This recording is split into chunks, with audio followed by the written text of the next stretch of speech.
মানুষের কাছে আর কত মিথ্যা বলে এভাবে সিম্প্যাথি নিবি? আর কত এভাবে? আমি কি আমার বাচ্চাকে আমি নিতে চাইছি?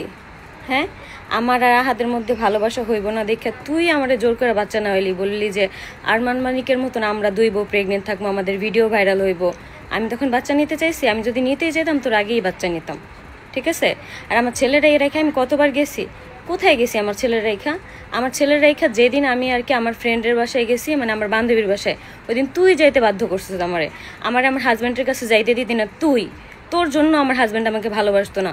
এখন বড় বড় কথা বলোস, মানুষের কাছে সিম্পাথি নেস না? হ্যাঁ, আমার জামাইরা আমি আমার কাছে একটু ডাক দিলে, কথা কইতে চাইলে, তোর জন্য আমার জামাই আমার সাথে কথা কইতো না। তুই তুই তোর চোখের ইশারা সব কিছু হইতো। এখন আমার নামে মিথ্যা কথা বলে বলে মানুষের কাছে সিম্পাথি নেস।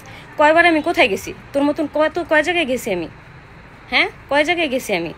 মানুষের কাছে থেকে এরকম সিম্পাথি না বন্ধ কর, বুঝছস? এরকম সিম্পাথি না বন্ধ কর।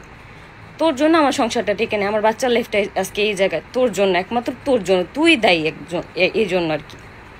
এখন মানুষের কাছে একদম ভালো সাজাস। এসি পাঠাইতে চাইছিস কেন? পাঠাইতে চাইছিস?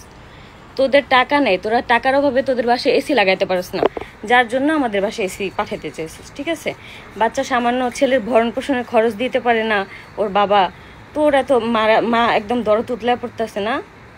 তুই কি ওই বাসায় যখন থাকতাম ঠিক মতো আয়েসটা কোলে নিতে দিতি না হাদেরে?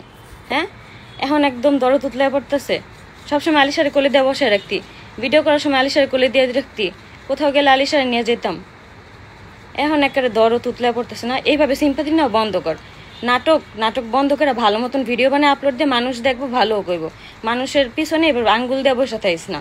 সবাই জানে যে তুই কেমন আর তুই কি। নাটক বাস শয়তান জানি কোথাকার।